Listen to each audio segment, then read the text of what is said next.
প্রিয় প্রাথমিক শিক্ষক নিয়োগ তৃতীয় ধাপের চূড়ান্ত ফল প্রত্যাশীগণ, আসসালামু আলাইকুম। আজকে আমি একটি গুরুত্বপূর্ণ খবর নিয়ে হাজির হয়েছি। প্রাথমিক তৃতীয় ধাপের চূড়ান্ত ফল নিয়ে যা বললেন সচিব মহোদয়, এটি 29 আগস্ট দ্য ডেইলি কম্পাস পত্রিকায় প্রকাশিত হয়েছে।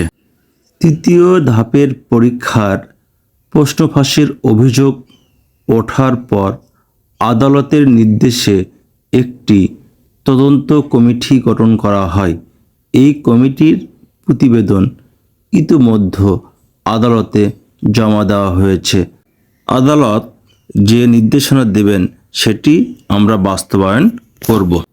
সম্প্রতি দ্য ডেইলি ক্যাম্পাসের সঙ্গে আলাপকালে এসব কথা বলেন প্রাথমিক ও গণশিক্ষা মন্ত্রণালয়ের সচিব ফরিদ আহমেদ।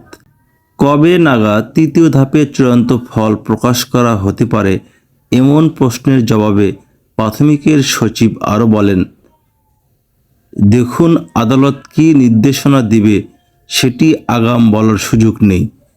প্রতিবেদন দেখে আদালত যদি মনে করেন প্রশ্ন ফাঁস হয়নি, তাহলে নির্দেশনা পাওয়ার পর দ্রুত সময়ের মধ্যে ফল প্রকাশ করা হবে।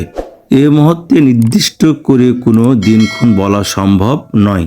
নাম অপ্রকাশিত রাখার সত্ত্বে মন্ত্রণালয়ের শীর্ষ এক কর্মকর্তা দ্য ডেইলি ক্যাম্পাসকে বলেন, 3 জন ব্যক্তি হাইকোর্টে রিট করেছিলেন। যে 3 জন রিট করেছেন তাদের কেউ লিখিত পরীক্ষায় উত্তীর্ণ হতে পারেননি।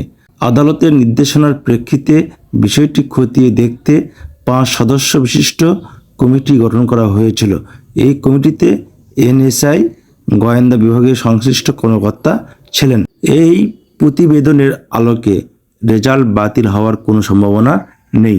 ওই কর্মকর্তা আরও বলেন, তদন্ত প্রতিবেদনে প্রশ্ন ফাঁসের অভিযোগ প্রমাণিত হয়নি বলে জানানো হয়েছে। কাজেই প্রশ্ন ফাঁসের অভিযোগ ভিত্তিহীন। একটি চক্র নিয়োগ কার্যক্রমকে বাধাগ্রস্ত করতে রিট করেছিল। আমরা বিষয়টি আদালতকে জানিয়েছি। আদালত প্রতিবেদন দেখে এই বিষয়ে চূড়ান্ত নির্দেশনা দেবেন। আদালতের নির্দেশনা পেলেই চলতি মাসেই তৃতীয় ধাপের চূড়ান্ত ফল প্রকাশ করা হবে বলে জানিয়েছেন ওই কর্মকর্তা।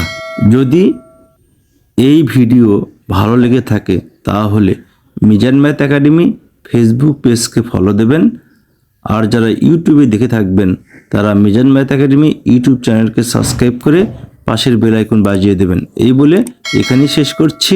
আল্লাহ হাফেজ।